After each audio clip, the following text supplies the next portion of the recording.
नमस्ते दोस्तों। आज हम एक ऐसे विषय पर बात करने वाले हैं जो हर घर मालिक के लिए बहुत महत्वपूर्ण है, अपने घर की सुंदरता और उसकी देखभाल।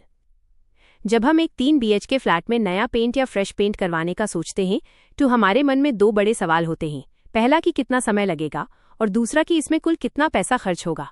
सबसे पहले हम प्रोसेस को समझते हैं। फ्रेश पेंट का मतलब सिर्फ ब्रश चलाना नहीं होता। इसकी शुरुआत होती है दीवारों की तैयारी से।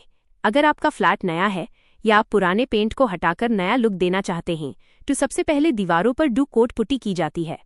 पुट्टी दीवार के छोटे मोटे गाढ़ और दरारों को भर देती है। इसके बाद सबसे महत्वपूर्ण काम होता है सैंडिंग का, जिसे हम घिसाई भी कहते हैं। जब तक दीवार बिल्कुल माखन जैसी चिकनी ना हो जाए तब तक पेंट की असली चमक नहीं आती। अब फ्लैट बात करते हैं इन समय की। अगर हम एक बेडरूम की बात करें तो एक स्किल्ड पेंटर को USCY तैयार करने में लगभग 6 दिन लगते हैं। इस हिसाब से एक 3 BHK फ्लैट के 3 बेडरूम्स को पूरा करने में 18 दिन का समय लग जाता है। इसके अलावा आपका बड़ा सा living room, dining area, kitchen और बालकनी भी है।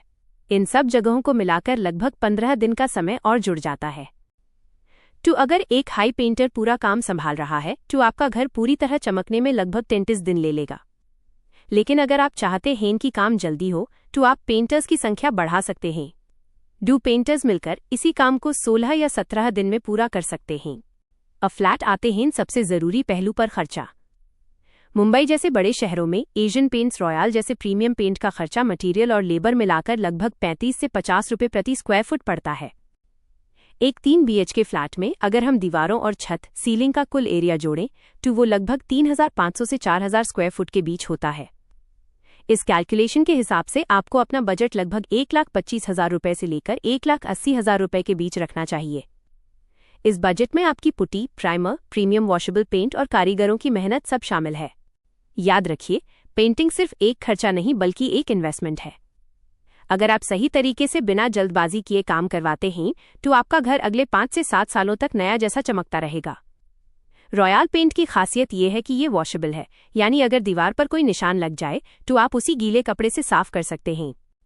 तो दोस्तों, जब भी आप पेंटिंग शुरू करें हमेशा अच्छे कॉन्ट्रैक्टर्स चुनें और समय का पूरा हिसाब लेकर चलें ताकि अंत में आपको वही फिनिश मिले जिसका आपने सपना देखा था। धन्यवाद।